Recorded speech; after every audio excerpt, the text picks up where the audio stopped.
Hello out there. How y'all doing? This your girl Jazzy T standing in the cut. Well, here's the disclaimer. I'm not good at putting it in the videos and stuff. So what I do is just kind of put this up here so I don't get in no kind of YouTube trouble. So like I'm saying, here's this disclaimer to basically let you know it's all for entertainment purposes and educational uses only. So with that being said, let's get this thing started. And what I was coming to you guys about today is a little bit on a little Dolph information, what's going on his case and stuff. That's a tragedy that they had to take him out, but you know how these youngsters and these rappers and just life men in these streets are. They will take someone out no matter what they're worth or what they're about. But with that being said, let's get started.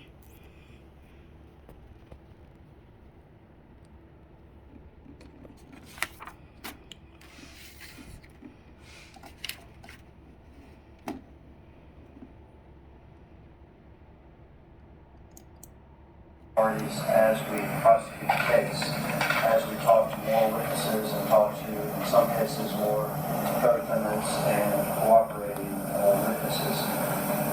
That's been the case in the prosecution of Jamarcus Johnson. As we told Your Honor in chambers, I think the court is aware, the state now understands the exact participation of Mr. Johnson in the conspiracy with regard to the murder and cover-up of the murder of Adolph Thornton, Jr., known as Dolph in the community. Mr. Johnson had no, Mr. Johnson, Jamarcus Johnson, had no involvement in the homicide before the murder. He had no involvement in the homicide during the murder. His involvement was after the fact, about a week after the murder of Adolph Thornton. His brother, Justin Johnson, who in fact was one of the shooters and one of the killers. Basically what they're saying is this person that they're talking about, I want to say is Marcus Johnson.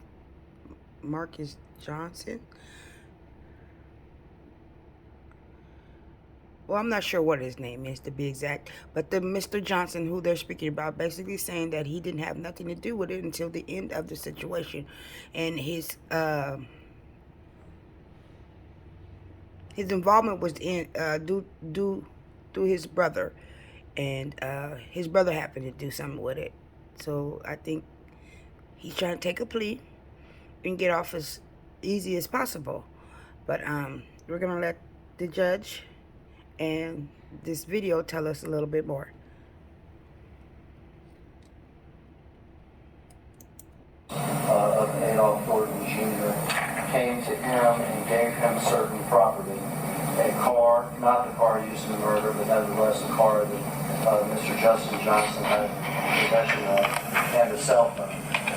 Cell phones are of particular importance because it was Justin Johnson's cell phone that he had during the murder and that he had used for some time before. This Mr. Johnson agreed to take possession of the car, and he agreed to take possession of the cell phone. His taking possession of the cell phone and the car aided in Mr. Justin Johnson's continued evasion. Sorry, you guys, his name is Justin Johnson. That's who I was speaking about earlier in the video. His name is Justin Johnson. I kind of had his name twisted up, but his name is Justin Johnson. From authorities and his continued cover-up of the conspiracy. This Mr. Johnson also used the telephone. He used the telephone by his brother Justin would call the telephone, and he'd place the telephone up to another telephone, and they would, in essence, trick Justin Johnson's federal probation officer into believing that Justin Johnson still had his cell phone and was still in Memphis, Tennessee, when in fact he had fled after murdering Adolph Thornton and was not in our community. He also did the same thing where he placed Justin Johnson's cell phone up to another cell phone, and he facilitated a conversation. Again, this is over. So what they did was connect some kind of cell phone some kind of way to where Jessica can lie about where his whereabouts when the shooting of Dolph happened. So it looked like he might be in a little trouble, y'all. What y'all think? after the homicide between his brother Justin Johnson and the other shooter of A.R. Thornton, Cornelius Smith. Mr. Johnson first ordered the telephone and turned it over to authorities. He's spoken with the state, and he's described the content of that conversation and the content of some text messages between Cornelius Smith and Justin Johnson that included Mr. Justin Johnson trying to get money to Cornelius Smith after the killing. Mr. Jamarcus Johnson has given truthful statements to the state with regard to all those acts. Those are 3 acts of an accessory after the fact that did aid in the cover-up and this conspiracy. For those reasons, now that we understand those to be the facts of his involvement, now that he's given a truthful statement with regard to these things, he has also identified a picture of his brother Justin Johnson wearing the outfit of one of the shooters of Dolph just directly before the homicide. Now that he's been 100% cooperative and truthful, we're asking Your Honor to accept a guilty plea and recommendation in the case. There's a criminal information that is before Your Honor. It has 3 counts. It's I-2300019. It alleges. So what it seems like Mr. Johnson decided to tell the truth on what happened, and now he wants to put in a guilty plea to try to get a deal and get out this situation some kind of way. Well, it goes to show you guys, don't do stuff with people, because they ain't as tough as they be playing. They be playing gangster, they be playing thug. But as soon as they get in front of them federales and them laws get on them, they go to crumbling. I'm just saying, y'all better stay solid or stop doing this stuff, because it's really not worth it in the end. Rest in peace, young Dolph. But back to this story.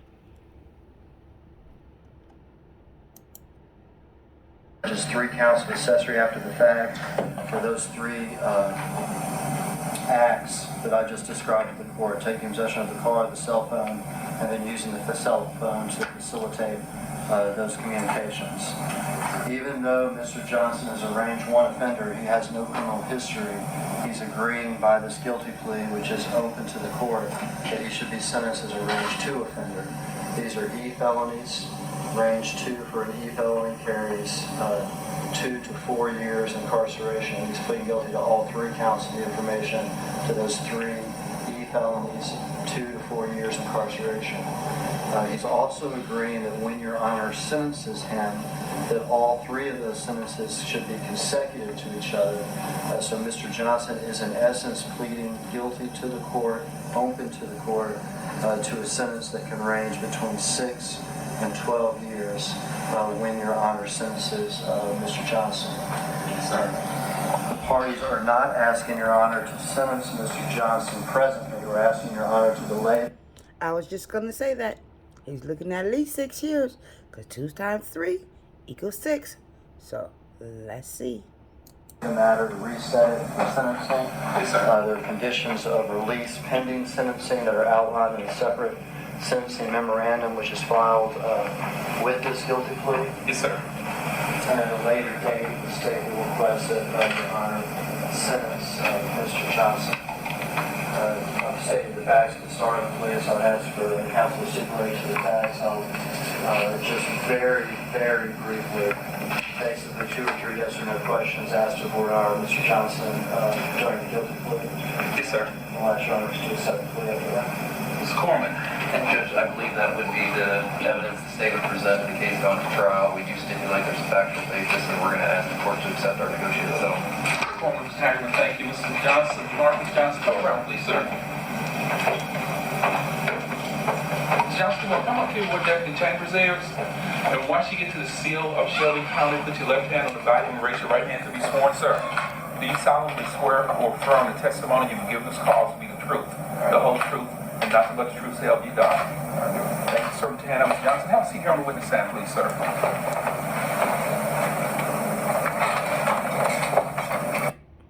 So you guys see Mr. Johnson, who decides to tell the truth at the end to get a plea. Let's go.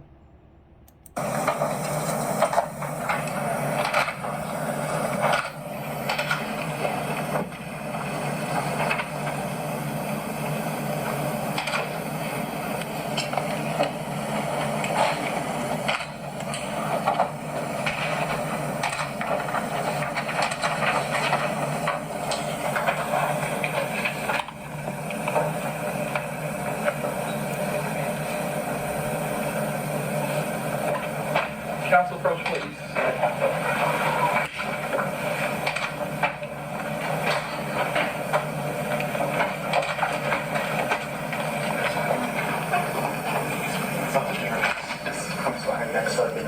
Yes, sir.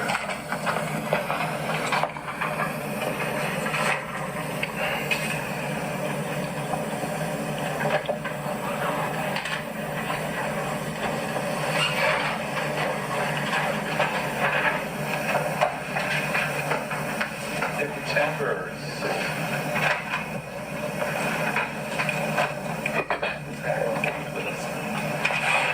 Need your signature, bond signature on the document, Mr. Hagerman.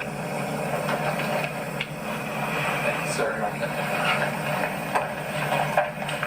Mr. Marcus Johnson, good morning, sir. Mr. Johnson, what's your real name, sir? Marcus Johnson. Can you speak up a little bit louder? The court reporter here has to write down everything that says. Of course, I need to speak up a little bit louder. You can take the mask down if you want to. Yes, sir. Mr. Marcus Johnson. Mr. Johnson, what school did you go to, sir? How far did you get in school? 12th grade. Did you finish the 12th grade? Did you ever get a GED, sir? No, sir. Can you read and write okay, Mr. Johnson? Yes, sir. Mr. Johnson, answer those questions because the law requires you to answer, okay? A couple of things, Mr. Johnson. You were charged by way of an indictment too. Make sure you go to school and learn all you can. Because you see, the judge needs him to make sure you understand.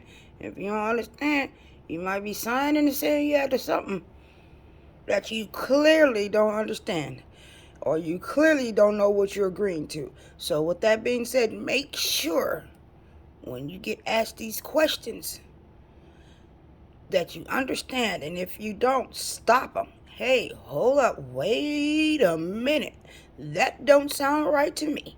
Could you explain it? Could you break it down? Could you get it to the lowest terms? Whatever you might use to get people to understand that you didn't understand what they're saying to you. So with that saying, let's continue this video.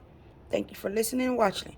Please hit the like, subscribe, and share video. Thank you. Please hit the like button. 204769 charged with conspiracy to commit first-degree murder. That Class A felony carried anywhere from 15 to 60 years in prison. You're pleading guilty on a superseding information. I-2300019 and charged you with 3 counts of accessory after the fact. That's the felony carries up to 6 years in prison.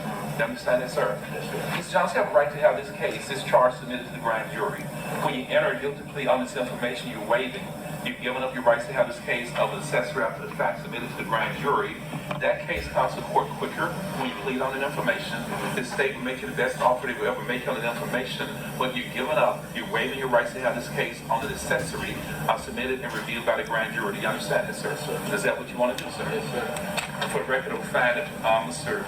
Corman of this court has advised Mr. Johnson has the right to have his charge with accessory after the fact reviewed by a grand jury. If the grand jury found probable cause to indict him, if they did not find probable cause, they would no deal this charge. They'll find that Mr. Johnson has made that decision intelligently and knowingly.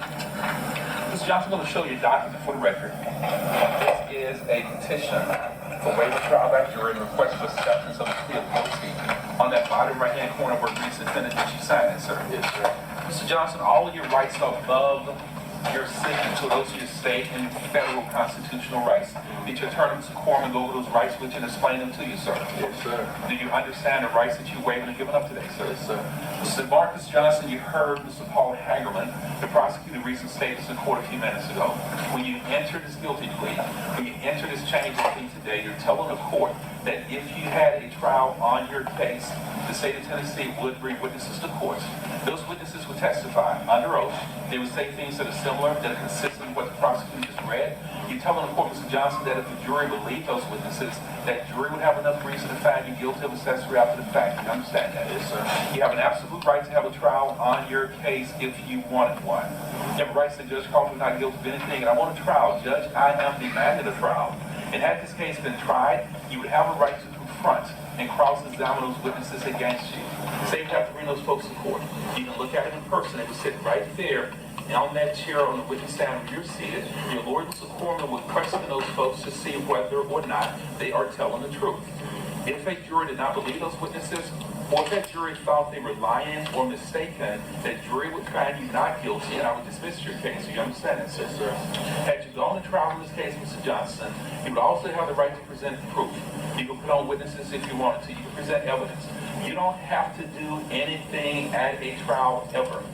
If you wanted to, and only if you wanted to, you can take that witness stand and you can testify. You can tell the jury what happened. You can tell the jury your side of the story. If you chose to remain silent and not say a single word, I would tell that jury they cannot hold it against you for any reason at all. You understand that, sir? Yes, sir. Mr. Johnson, had you gone to trial in this case, if you had any witnesses that could help you, your attorney, Mr. Corman, would send them a subpoena and have them come to court and testify for you. If your witnesses didn't show up, or they just flat out refused to come to court, I would have those folks arrested by the sheriff. I would make your witnesses come in. I would make them testify. And if I had to, Mr. Johnson, I would put them in jail until your case was tried. Do you understand that, sir? Yes, sir. Had you gone to trial and had a jury found you guilty of anything, you can appeal any conviction the jury gave you. You can. To all you people who love to help and be down with your boyfriend or your girlfriend or your family members, did you hear what that man just said? If that man needs you to come to court and you don't, he will have that witness arrested, kept in court until court is over. So, with that being said, don't be being no witnesses and don't be involved in things that you don't want to be involved in. Back to the video. Appeal any punishment that I gave you. The Court of Criminal Appeals would grant you a new trial or even dismiss your case if that court found that mistakes had been made in your trial. If you could not afford an attorney, I would appoint someone for you free of charge to handle your appeal. Do you understand that, sir? Mr. Marcus Johnson, when you enter this change of plea, when you enter this guilty plea, you waive, you give up all those rights. You ask this court to find you guilty without a trial. And Mr. Johnson, both sides are recommending that I do not sentence you today, that a delayed execution of these judgments is set. This case for a sentencing hearing, and at that sentencing hearing, Mr. Johnson, you'll be sentenced somewhere between 6 and 12 years in a prison. Now, is that the agreement you have to say to Tennessee, sir? Yes, sir. Mr. Johnson, you've been sworn to tell the truth. You understand that, sir? Yes, sir. Everything that you say. Y'all heard me earlier in the video. 2 times 3 equals 6. 6 or more. Hey, make sure you're ready for this. I tell you, everybody ain't stand up. Your oath has to be true. If you do not tell the truth, the state could indict you for perjury. That carries up to 12 years in prison. Do you understand that, sir? Before I continue with this guilty plea colloquy, Mr. Johnson, Mr. Hagerman has asked the court's permission to ask you some questions. You waive your right to remain silent when you enter this guilty plea. So listen to the questions that Mr. Hagerman asked of you, sir. Make sure you answer those questions truthfully. You understand that? If Mr. Hagerman responds to Judge Crawford, we don't believe Mr. Jamarcus Johnson has been truthful, they're going to ask the court to vacate this guilty plea. It will strike this guilty plea, and your case will go back to the same status as was before this information was found. You understand that, sir? Any questions, sir? Mr. Hagerman, you may proceed, sir. Mr. Johnson, we have talked before, is that correct? Yes, sir. And when we talked, you told me about meeting with your half-brother, Justin. He's your half-brother, is that right? Yes, sir. You told me about meeting with your half-brother, Justin, about a week or so after the murder of Adolph Ford Jr., is that right? Yes, sir. You told me at that time that he gave you a car, is that right? Yes, sir. You told me at that time he also gave you his cellular telephone, is that correct? Correct. You told me that, or did you tell me that afterwards you used that cellular telephone? I gotta backtrack, y'all. Early in the video, I said his name was Justin. No, it's not. It's DeMarcus. And the brother name is Justin. So I can clarify that and don't have the story all mixed up and have you guys all confused. Once again, the guy on the stand is DeMarcus, and the guy Justin is the brother to the man on the stand. At his request. Yes, sir. Did you describe to me a scenario in which you would place one phone up to another while Justin was on another phone for the benefit of his parole or probation officer? He was call to get somebody's number, and I would put my phone down on the bed, and I would put somebody else's phone right there and let them talk to you. And you told me about the times that you did that. Is that correct? And you also described times not just with the probation or parole officer, but also with an individual known to you as C. Is that correct? Yes, sir. And you now know that individual to be Cornelius Smith. Is that Yes, right? And you described to me, and you turned this phone over, and in it were text messages with this individual C. Is that correct? Yes, sir. And some of these text messages, some of what you witnessed, was conversation with regard to money that Justin would be getting to C. Is that correct? He asked for money, yes, sir. That's for money. Yes, sir. Is that correct? Yeah. He asked for money for somebody else, from somebody else. Okay, and that somebody else was referred to as Unc. Is that correct? Yes, sir. Okay, so this would be money that C asked for from Justin that Justin was going to get from Unc. Yes, sir. Is that correct? You described all that to me. Yes, sir. You've also looked at some photographs that included one of your half-brother in a particular outfit, and you identified Justin Johnson, your half-brother, in the photograph. Yes, sir. Do you understand that one day you may be called to testify in a trial on this matter? Yes, sir. Once again, I say, don't do things that you're not ready to stand up for. This man has done these things, and he is going to have to stand up for it. So, with that being said, if you're not ready to be incarcerated, be taken away from your family, your loved ones, your children, your wife, your grandma, your grandpa, or all the people that you love, if you're not ready to be taken from them, please stay out these streets, because this is where it leads. You told the truth that time? Yes, sir. Have you told the truth to me? Yes, sir. No further questions, Judge. Mr. Hagerman, Mr. Corby, have any questions of DeMarcus Johnson? No question. Thank you, Judge. Mr. Marcus Johnson, the felonies that you pled guilty to, accessory after the fact, is a Class E felony. It carries anywhere technically from 1 day to 6 years in prison. You understand that, sir? You have agreed under what's called a hybrid guilty plea, State versus Mailer and Hicks, State versus Hicks, in which you're agreeing to plead outside of your range. You're not a range 2 offender. You understand that? In order to be a range 2 offender, you have to have 2 prior felony convictions. You don't have any felony convictions. You understand that? You can agree to plead outside of your range as long as it's within the range of punishment for that crime that you. Did you just hear what he said? No felonies. So now you have destroyed your record. Come on, young fella. Let's get it together, young man. Us as the black people always complain about our judicial system not treating our black fellas right, but look how we're treating each other. Come on, this dude is up here for being involved in the murder of another black young great man. So with that being said, let's stop doing black on black crime and try to love each other and help each other and succeed in life, blow up. YouTube streets are pretty good to get paid in. I mean, TikTok, it's all kind of ways nowadays to get money. So come on, let's support each other, and let's make this happen. Felony, as long as you're doing that in your best interest. You understand that? So you agree to plead outside of your range as a multiple range 2 offender. That range 2 sentence will carry anywhere from 2 to 4 years in prison.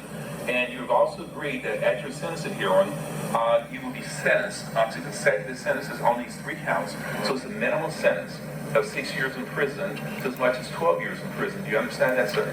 You understand normally, unless you make that agreement, you cannot be sentenced to more than 2 years in prison. If they were right consecutive, it would be a total sentence of 6. Do you understand that? Mr.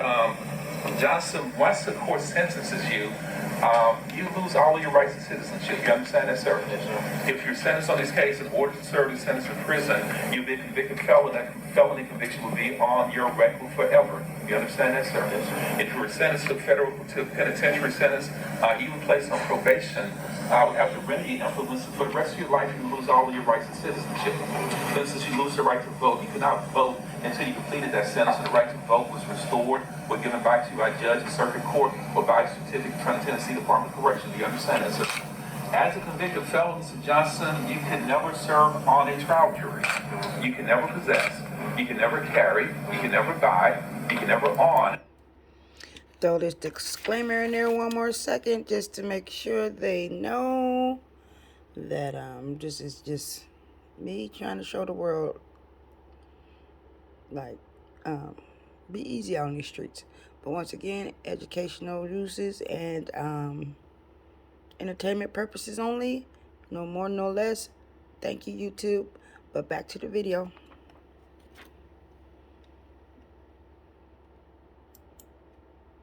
Any handguns, firearms, rifles, shotguns, pistols, ammunition, or even bullets. Mr. Johnson, if you had in your possession, in your hands, in your pockets, on a house or car or any other place, if you possess any firearms, if you have one single bullet in your possession, United States prosecution federal court unlawfully possessing a firearm as a convicted felon, you can be sentenced to federal penitentiary for a long time. If you possess any handgun or firearm, Tennessee can prosecute you for that. That carries up to 30 years in state prison. Do you understand that, sir? Again, you've been sworn to tell the truth, and everything that you say has to be true. You understand that, sir? Do you have any questions about the rights that you waived, the guilty plea you entered, or this agreement you have with the state of Tennessee, Mr. Jamarcus Johnson? No, sir. Have any complaints about anything that Mr. Corman has done since he's been your lawyer, sir? How long has Mr. Corman been your lawyer, Mr. Johnson? 8 months. Did he get this 7 months? Did he get discovery for you? Yes, sir. Did he let you know what the state would try to prove if you had a trial? Yes, sir. Did you have anything that you wanted Mr. Corman to investigate for you? No, sir. Do you have any complaints at all about anything that Mr. Corman has done or has not done since he's been your lawyer? No, sir. Do you also understand, Mr. Johnson, that part of this agreement, this memorandum, adopted by the parties, will be filed as a public record with your guilty plea? Well, you guys, you see, he just pleaded guilty. So with that being said, I'm going to let y'all go. You see, it's up on 24 News, ABC Memphis News. Pretty much, if you want to finish up the video, you just go there. And I do have it in my download area. So if you would like to go in my YouTube channel and look on my downloads, and you could listen to the whole full 36 minutes. I pretty much at 27, but with that being said, I have to go now, and just be safe out there. Make sure you like, share, and subscribe. Thank you for listening to Jazzy T. This is my second video, so if I'm a little shaky and weird and little things are not off, I'm just a beginner. So just work with me, and as things get better, you'll enjoy. And thank you for being a subscriber, and always have a blessed day.